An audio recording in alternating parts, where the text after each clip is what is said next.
Well, we'll get started. Welcome to the Band of Brothers broadcast. I'm here with an old friend of mine, Mike Keenan. Hey, Mikey, how you doing?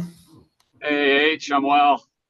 We've actually been talking for the last 10 minutes, so it's not anything new. But I'm glad you're willing to come on and share your, as they say, your experience, strength, and hope. And I've known Mike, gosh, 16 years, something like that, Yep, since yep. like '07. So it's been a while, and um, so thanks for coming on and being willing to share your story, dude. It's a great story, and let's just start at the beginning. Like, when was the first time you used anything? How old were you? Like, what was the situation?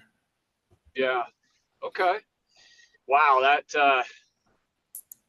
so the first time I used was 11. I drank um with a cousin of mine. It's pretty I had two cousins that were pretty much the same age. I was sandwiched in between and we spent a lot of time together. They came from kind of a broken, their side of the family was a little bit broken, so they were shuffling around and experimenting early, and so I kind of trying to fit in. Yeah. Was What did it feel like? You remember like what Yeah, it was what warm. It was warm, and I remember that it was just like this blanket, and then immediately I we started dancing, and it just like was fun. Yeah, I mean, the parents weren't home, and we turned on the music, and it was just fluid. It made sense, and we had fun, and so that's kind of the what I associated it with was, man, if I want to have fun, you know, so that kind of happened when at that age, it's kind of difficult so it happened, intermittently here and there, Mhm. when it could, but not often. And Other then, than the fun part, did it medicate something negative? Did it medicate negative feelings or things you had been suffering from or whatever that you're aware of? not not at that time, looking back. Hmm. I think it was just more of two people that I loved and looked up to, and they looked up to me, and I wanted to be a part of that. And um, we've we grew up together, so not at the time. It was just more of they were doing it, and then it was like, wow, this is great. Yeah. It felt really really good. Wow. And you grew up in St. George, right? Yep, yep. Born and raised in St. George. Okay, Yep. that's what I thought. So how did it progress? When was your next notable, like through high Uh, school? about 13. Um, I had an uncle. He was 19 years old. I was 13, so he was 6 years older than me. He was my mom's little brother. And he had committed suicide, and it Mm. was drug induced.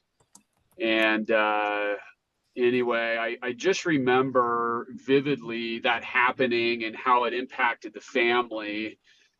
At that age, you're really, really moldable, and it caught my attention, um, and I remember thinking to myself, "There's no way," because I was in middle school at that time, and I had people and friends that were kind of experimenting with pot, drinking here and there, and I just remember, "No way, I'm not doing. I've never. It's over." Right? Went to that extreme. I was devastated. It was really traumatic, for everybody, and I remember like vowing off at a young age, like this, moving forward, I'm not going to do this because that's where it's going to end me up. And I Right. really believed it. So I got into a friend group. I started kind of skateboarding, got into a friend group. A few of them were smoking pot. And I was preaching to them, my uncle just died. You're going to die pretty much, that attitude. And then I didn't know skateboarders smoked weed. Wow. some do, And some don't. snowboarders, I've heard. Yeah. Yeah, it was kind of a big thing, in the early to mid 90s in my little group. And anyway, I had this girlfriend that I really like, and she was like, hey, let's get high, and so I did. Mhm. And I remember I got really, really intoxicated and sick.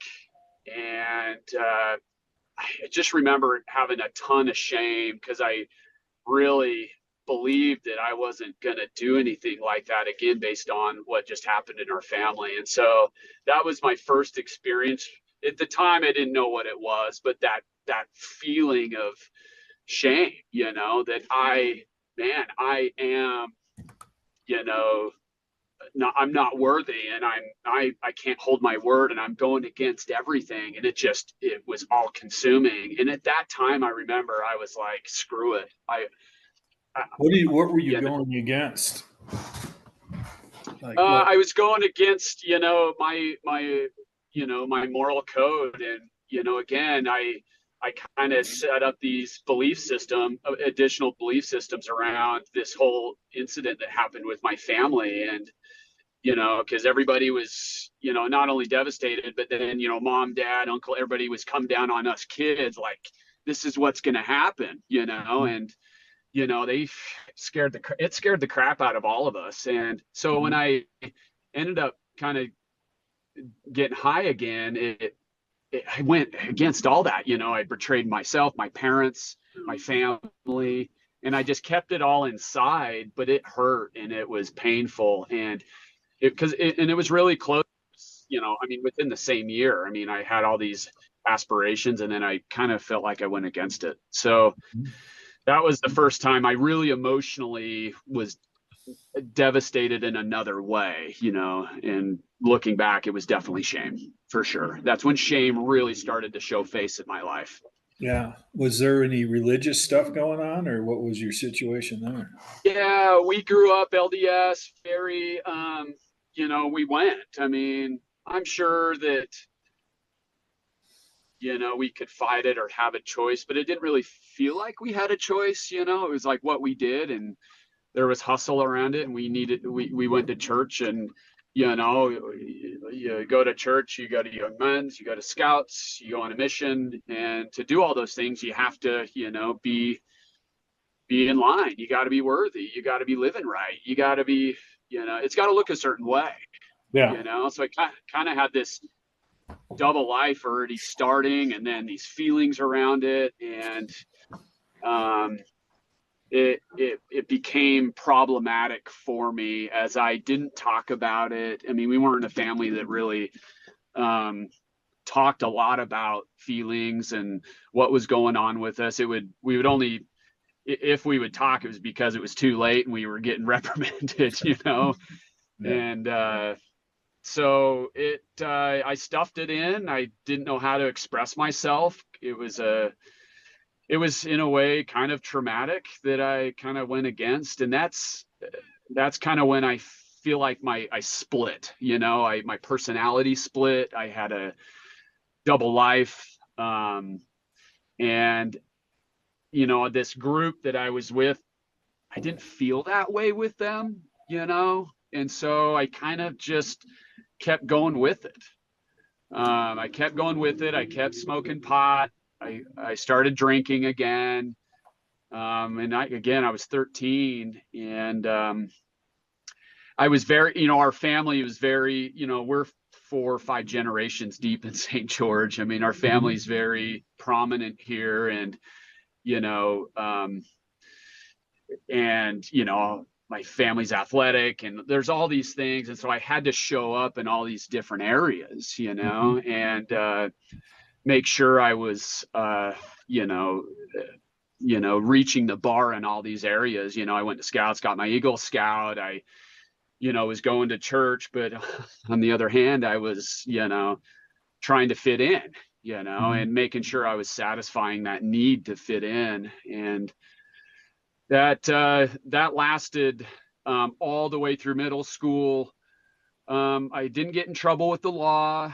I did get in trouble with my parents a few times getting caught. It went into high school.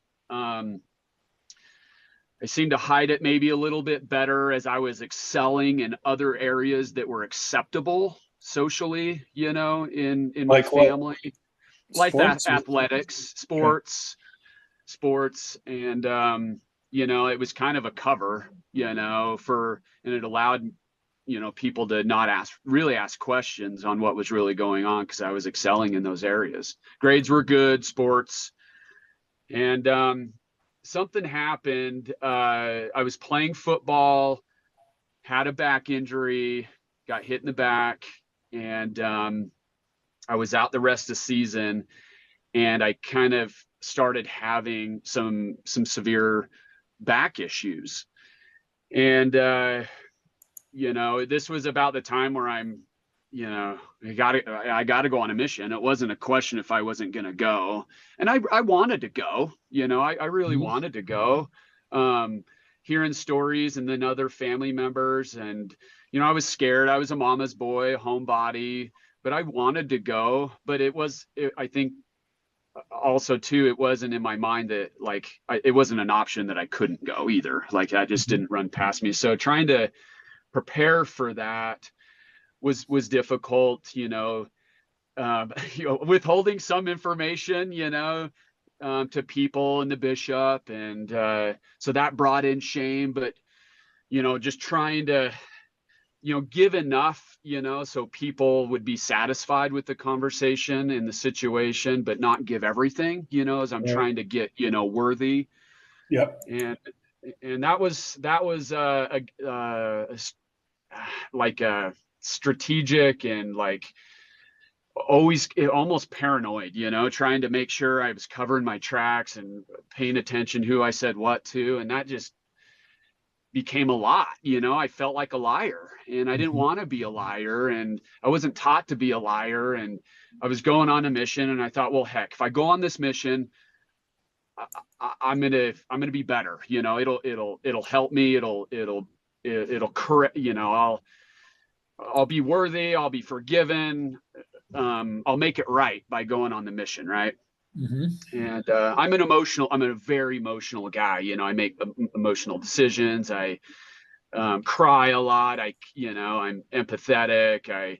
And so I hold, but also I hold a lot of things in. So being emotional and holding a lot of things in, kind of, there was something brewing inside of me, and I get on my mission, just awesome, loving it. All my worries are behind me. I'm in Boston, Massachusetts. It's crazy. It's new. It's a big city. It was just a blast. And I started training right away within 3 months. So I was like excelling. And I started gaining a lot of weight. It's pretty common, right? I mean, I Yeah. started gaining a ton of weight, and I started having back issues again. And I was about 6, 7 months in. Um, I just got a new companion. I was training from Italy, and just a few weeks into that relationship, I was like having leg pain, and it was going numb, and I was like dragging my leg. And so so they told me I need to start seeing some doctors out there. Mhm. And so I go out there, and they're like, you need surgery. And Wow. I'm like, whoa, okay. I'm Dude, 19 years if you old. want to go into your office, you can. You don't have to sit in your car and do it the whole time. I'll get distracted, and everybody will want, I Okay. All right. stay. I'm just saying. I'm good with you in your car. It doesn't matter to me. Yeah. Yeah, no, I'll get inundated if I get in there. Sometimes my mobile office is way more effective. Yeah. So, So you have but surgery on your mission in Boston. I was, 19. They're telling me I have to have surgery. I'm meeting Oh. all these like really, these, neurosurgeons and different orthopedic people, and they're just trying to get to it. And, the mission did a really good job of let's go through all these avenues to see if we can correct it. But if you in fact have to have surgery, you have to go home, because the recovery time, the time to get on the list, because it's not an emergency thing, but the time to get on the list, have the surgery and like you're going to be 6 months, maybe. The time potentially could even lapse the length of your mission. Oh, wow. I was devastated. I mean, I was devastated. It was a punch to the gut. And I mean, I still I've done a lot of work around this, but this was very, very traumatic for me. I felt like I had given everything to God, and I had this one purpose, to really make things right in my mind. And I was bought in 100%, and I was excelling. I was good at it. I was doing the Lord's work, and I was told I had to go home, and I was like, no way. So I fought it. I tried to push through, and it was just getting worse and worse and worse. And anyway, so I got sent home, and they scheduled. So I got home in March or April. And while I was figuring things out, I got to continue to be a missionary, and I served at the DI, and I helped people get their GEDs. So they'd come in, and I'd help them through schooling, help them get graduated until I could. And that lasted about 2 months until I could kind of sort everything out. And it was conclusive that, yeah, you have to have surgery. It's scheduled in October, and the recovery time, it's going to lapse the time of your mission. And so I get a letter from the First Presidency, and they said, you've served an honorable mission. Thank you, basically. And I was freaking pissed. Not okay. I was just, I was upset, and so a lot of feelings flooded. I was heavily medicated at this time. Oxycontin, this is like early 2000s, like 2003 or something like that, lots of medications, anxiety medications, pain medications, muscle relax. I mean, you name it. It was just, and looking back, I remember taking it as prescribed, and then I remember having my appointment, I get a refill, and I just do it all over again. I don't remember any taking it excessively or running out early or having any physical symptoms if I didn't have it. I don't remember any of that. And so I really believe I hadn't crossed the threshold at that point. And so I had a girlfriend, a high school sweetheart. So we dated it when I was a senior in high school. She waited for me on my mission. And then when I got home, so I was finally released 9 months into my mission. Finally, I was not a missionary anymore. 8 months, something like that, officially. And we're like, heck, let's get married. And so, because that's what you do, Yeah. You get married, you get married quick, so you can all the things, and I guess move on. I guess that's just the next step, in our culture, and especially the LDS culture. And so we got married in October. I had the surgery the end of September, the 1st of October. And the doctors were like, this is not a good idea, you getting married and going on a honeymoon like a week or two after surgery. Right.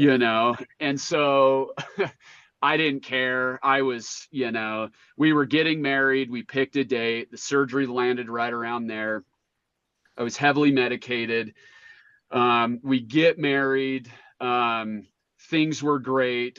In my mind, I'm working for my dad in the family business, and things in my mind were going well. I kind of feel like I, just put it behind me, what just happened.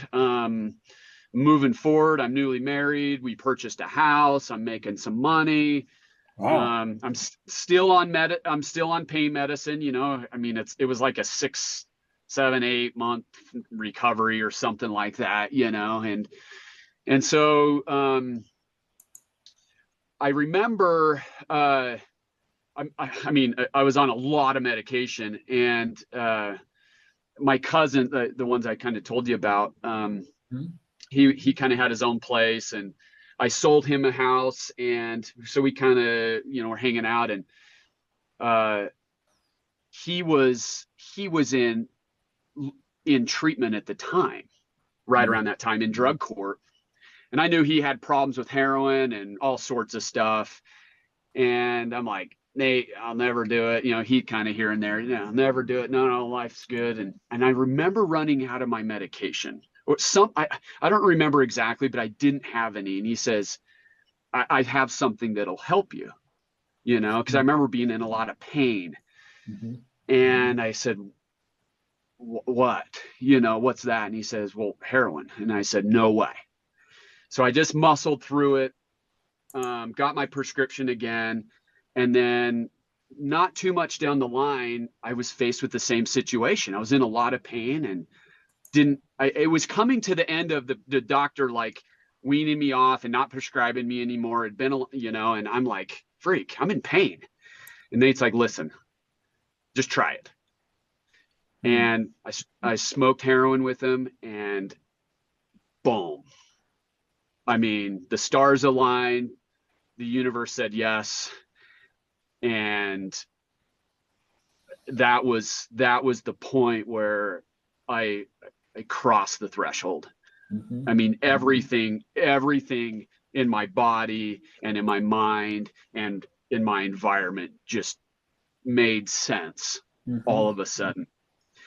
And I purchased and got more and got more. If I didn't have it, now I was getting sick. I was neglecting my marriage. We were married about a year and a half. I was a mess. It accelerated really quickly. So I was using too much. I had to show up for work. So now I'm like, what do I do? So I start using meth to like pick me up, because that was a solution for me in my mind at that time. So, I mean, within a few months, like it accelerated drastically. I mean, just losing a ton of weight. And I just am sick about this. I end up stepping out on my wife, you know, with some girl I didn't even know. And that blew up. We got divorced. This girl got pregnant. And, you know, I'm like, sobbed my parents and just destroyed something that was so awesome, Mhm. and destroying myself. And I don't know this person that's pregnant. And I go to my parents, and they're like, go get married. I'm like, okay, you know. So I've run to Vegas with this girl that I don't really even know. We get married, we have a child. Were you guys And I using knew together? she's never used in her life, still hasn't. No, no. I was hiding it, you know. I was shameful. I was hiding it. I'd have little spurts of clean time and not, you know, back and forth.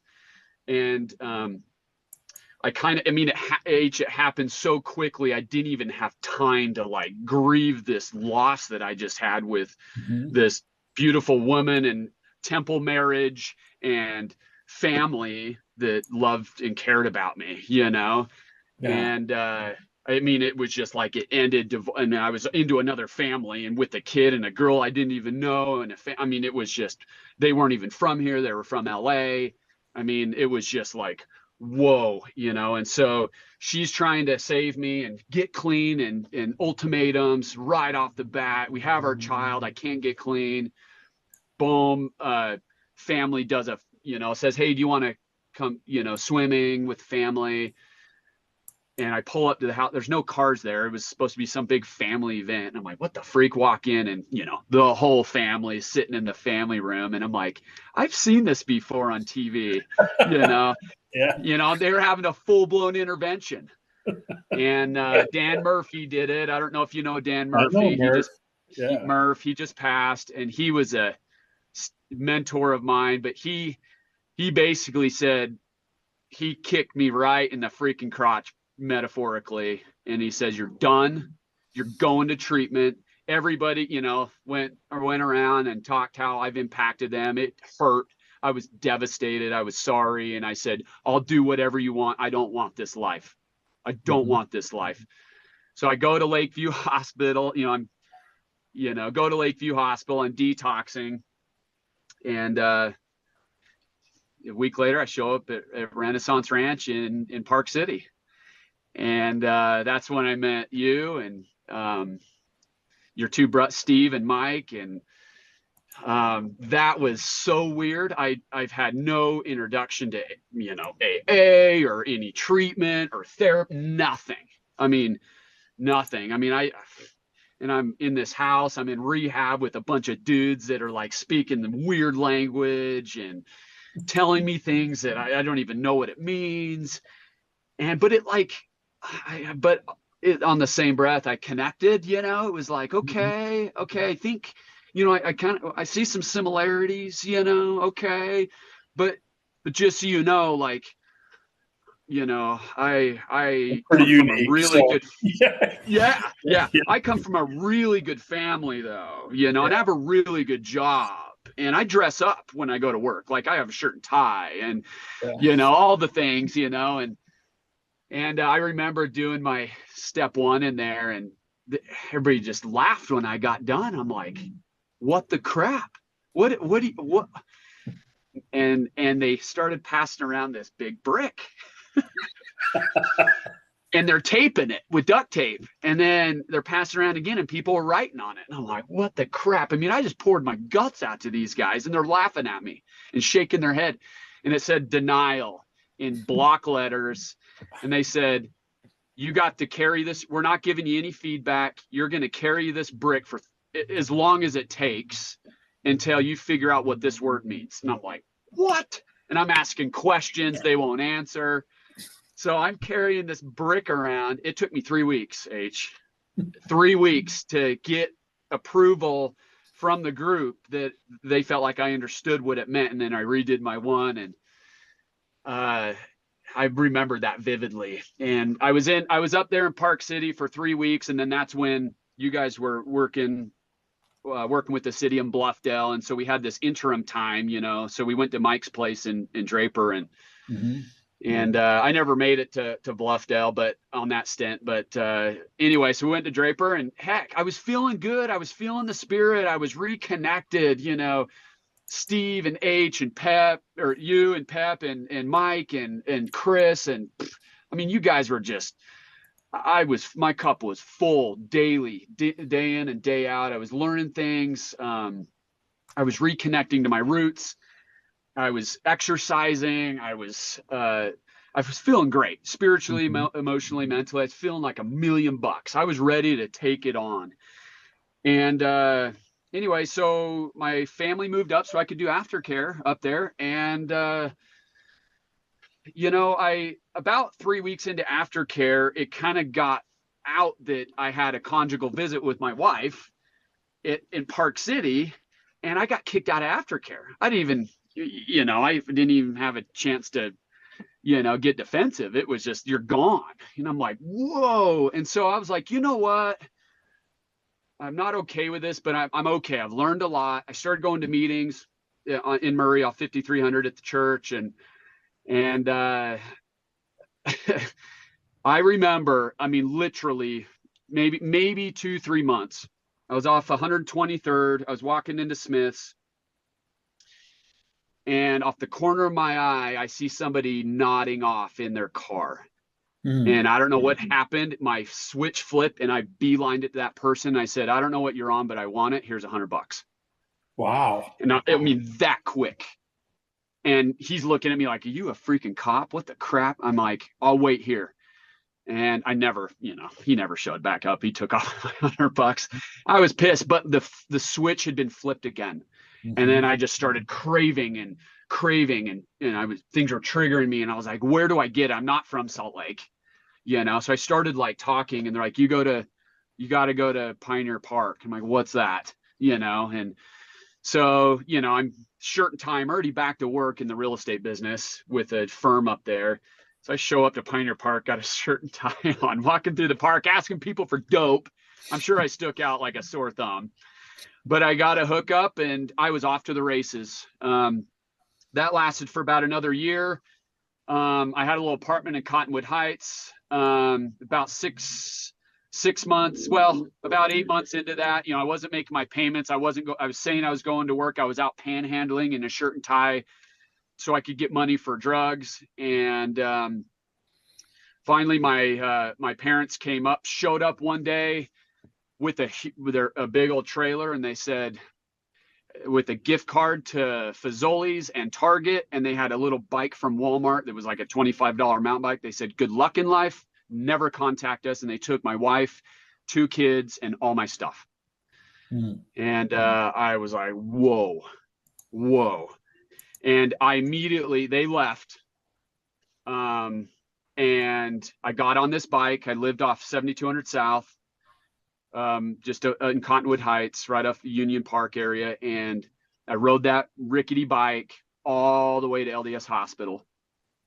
And I remember vividly to this day, the doors automatic doors, the emergencies slide open. I didn't even get through to where the door shut behind me. And I stopped, and I'm like, do I really want to do this?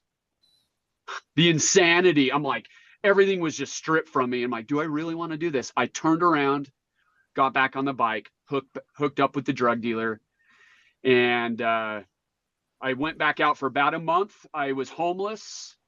I tried to kill myself.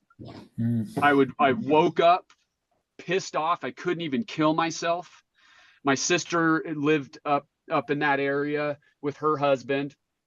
I was malnourished. I was living, all the places that, I'd go to and try to steal food or say, hey, you got my order wrong. They were on to me. So I was done.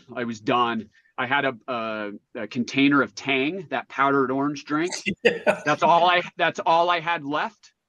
And I lived off that for 3 weeks. And wow. I was a skeleton. And I remember calling my sister one afternoon. I said, Macy, I know in my heart, if I don't get help today, I will die. Like I will die. Like I just knew it. I knew I wouldn't survive through the night. I was malnourished. I was just reckless. I said, please come get me, take me to the hospital.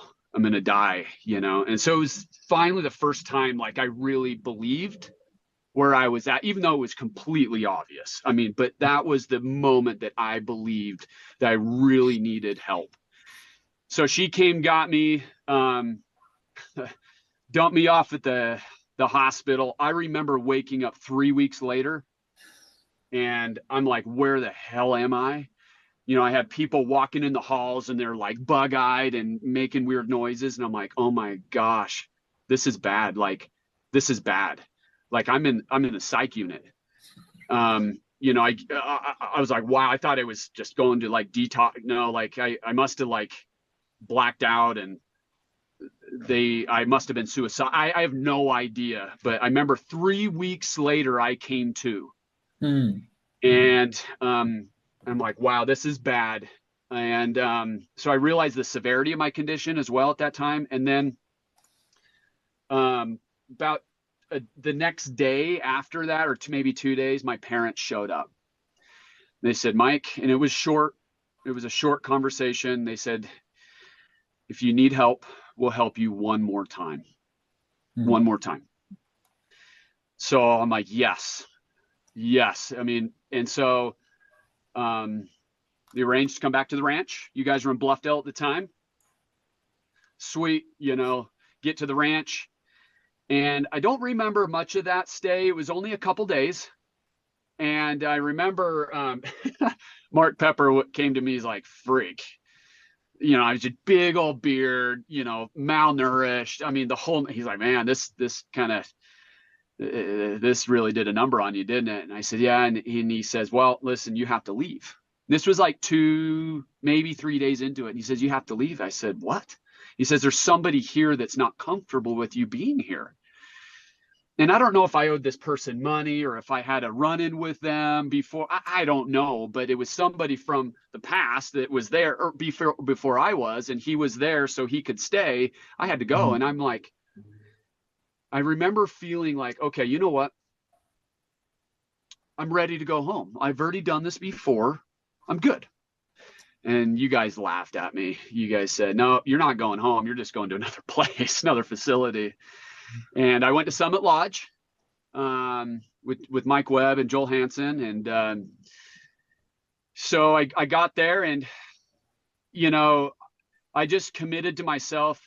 I'm going to listen to everybody. I'm going to do what they tell me. I'm not going to take my advice. And basically, they told me if you shower and wipe yourself off right to left, you're going to go left to right.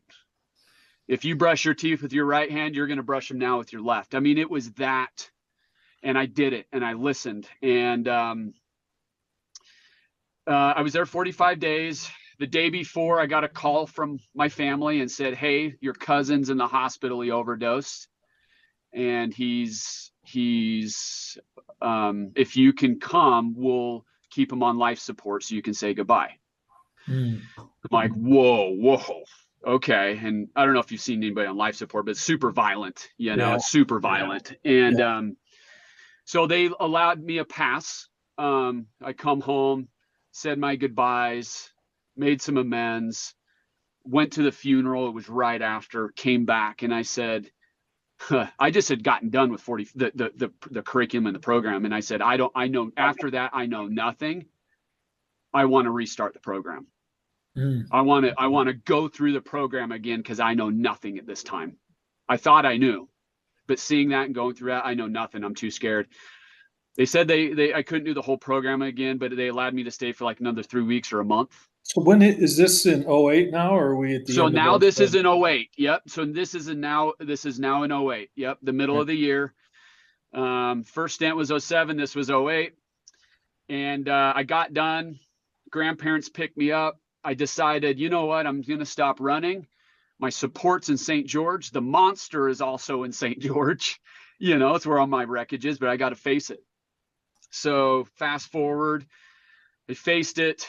My wife and I did a lot of therapy, realized, hey, I don't know you. You don't know me. We're trying to make something work that's just not working. I don't know you anymore. You don't know me anymore. And I mean, it was difficult. It wasn't that easy. It was difficult, but we ended up separating and then getting a divorce because that's what we felt was best so we could both move on.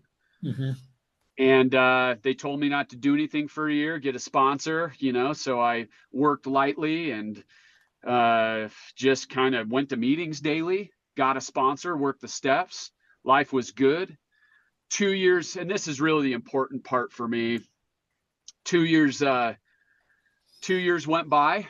I kind of decided if my dad had a really good friend and a client that said, hey, Mike, I heard you went to rehab. Do you want a job? And I'm like, well, I'm going to work for the family business. And Dad's like, I don't think you're ready yet. And so I went to work at a treatment facility that he ran. I knew nothing about that. It kind of came to me and I'm like, okay. And I started liking it. And so I started going back to school. 2 years in, I had a meltdown. I was doing everything they told me to do, but my life sucked. I was miserable. It was miserable. I was hanging out at the club 24/7. I didn't want the life that the guy's smoking a carton of cigarettes and drinking a pot of coffee, and it was going nowhere for me. I thought that there was more, and I had a meltdown. My parents thought I relapsed. And I said, no, you don't get it. Like, if life is like this, like, I might as well be using. I feel like I'm using, but I'm not, and this isn't how it's supposed to be. And so I had a crossroads show face at 2 years. And at that moment, I started to realize there's actually more things important, or there's more things just as important as meetings and sitting at the club for 8 hours a day. There's more things that are just as important, like family and passions and interests and hobbies and outside and connections that I can do all those things outside of the meetings. Yeah, meetings are important and they got me to where I am, and continue to go. But I was I was also letting some of the things that were important to me go because I just didn't want to die. And I just know Yeah. if I was just at the Alano Club, I wouldn't die, you know? And Yeah. Well, so and I think to me, the meeting after the meeting was always more important for me in yeah, early recovery, and even now, the yeah, golf or hunting or outdoors yeah, or whatever, we did as a group of sober yeah. people. Yeah, because I mean, meetings are important, but you can also hide out, in a Well, club. You yeah, can, my wife would be, the kids were crying and needed to yeah, change diaper and I had to do the dishes and, just life, normal life stuff, anxiety. I'm like, I got to go to a meeting or I'm going to use. I would start to yeah, use that as an yeah, excuse to not deal with my daily obligations, yeah, yeah, and that's where it caught up with me. And I started to realize, okay, I need to start, it's bigger than this, hmm, and so I started picking up hobbies and rekindling past interests and connecting with others on a deeper level outside of meetings, and finding more value outside of meetings, life, enjoying life. And so, fast forward 5 years. I remember 5 years, the week of my birthday, my sobriety birthday, I go in and running into my dad and it is home office. And he says, Mike, 5 years, that's a big deal. And I said, yeah, freak, especially where I come from, and he's like, would you mind taking a drug test? And I'm like, whoa, 5 years. Don't you know what I've been doing and who I had that moment where I'm like, don't you know who I am? I was yeah, almost offended. But in this, I didn't say that, but I thought it. But what came out of my mouth was, Dad, I've put you through so much for so long. Absolutely. Anything to give you peace of mind. hmm, And I started to realize, holy crap, like it was bigger than me. hmm, And there's other people that he impacted that still had some doubts and reservations, and I needed to show up for them in hmm, those ways. And I said, absolutely, I'll test for you anytime, anywhere. hmm, And so that was a really cool moment in my sobriety where I not only connected with my father, but also that I connected to my sobriety. Like, okay, you know what? I don't have to, I can be humble. And just because I have a little bit of time, that all that is just a little bit of time, And so that was really cool for me. Um, I don't know. Today's pretty awesome. I'm dealing with life things and life stressors. I have coping skills. I'm a team freaking player. I have a lot going on. I manage a lot of people, but you ask any of my people, um, I'm a part of the team. And they don't feel like I'm above them or below them. Like we're all on the same team. And I tell you, my support system's so freaking strong. If I wanted to fall off the wagon, they wouldn't let me. yeah, They wouldn't let me. And yeah, that's the ticket for me today. And what I share is your environment is so crucial. If you protect your environment, the byproduct, you won't even have the option to use when you want to. If the yeah. people, you surround yourself by good people, you're in safe places. If you want to use, you won't be able to. They Yeah. won't let you. The old So that's playgrounds, what I do playmates, today. and playthings thing. Exactly. Yeah. Exactly. Yeah. You kind of become So what I forget the saying. You become the sum average of the people you hang around with. I don't remember what the saying is, but basically, it just, the birds of a feather. We could throw out a bunch of cliches, but you just kind of yeah, hang out who you're comfortable with, and you become who you hang out with many times. And yeah, that is a hard thing, I think, for people in early recovery, because what happened to you is common, where you immerse yourself in recovery, and then you hide out in it sometimes. Like, right. I'm going to go to 2 meetings a day. Well, like maybe you should be working or with your family or a Right. church or whatever, whatever, like Yeah, another hobby like right. you did. And so we can become addicted to recovery and not have Yeah, balance in our lives. And I think it's about connecting with people in a lot of different ways. And it's easy to cloister ourselves in just the recovery world when there's a lot of people out there that don't use or that don't that are enjoying life and doing things and are great influences for us and on us, and vice versa, that we can Right. be influences for them. So, Right. so what do you? Gosh, I feel like I've had this as you were telling your story at the ranch. I'm like I've had these like recurring feelings of guilt. Like shit, we did that wrong, and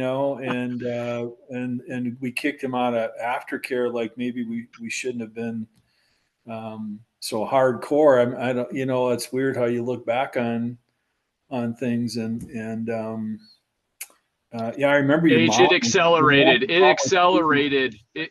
It needed to happen because it accelerated everything. Thank Yeah, God I didn't die, but it yeah, accelerated everything to where I could get help faster. Otherwise, who knows how long it would have lasted. yeah, yeah. Wow.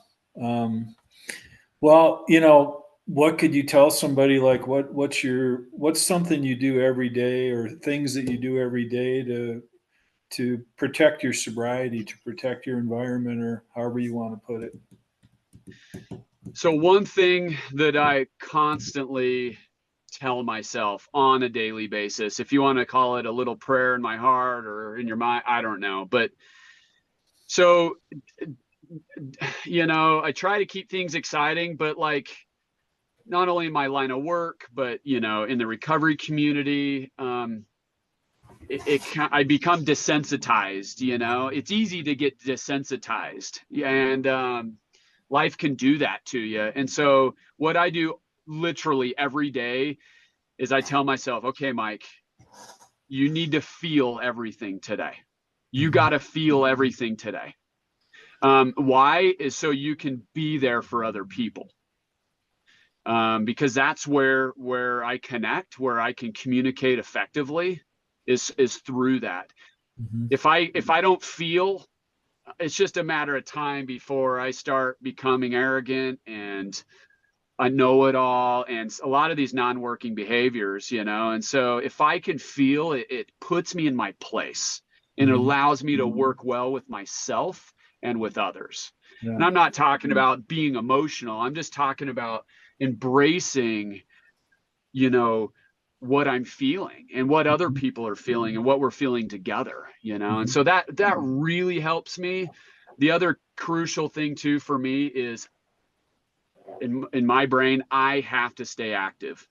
Mhm. So for me, what works, I've tried like all these things, like, right, like going on a hike often or running or this and that. For me, it's riding a bike. It's, a lot of things. It's low impact. It's mindless. So my mind expands. Mhm. So I would tell somebody, move. If you can move and do something mindless that's involving moving, your mind will expand because it's mindless. It's Mhm. like when you're in the shower and that's when people have all these great ideas because they're moving, but it's like an autonomic system Yeah. that's happening. And so your mind expands. Yeah.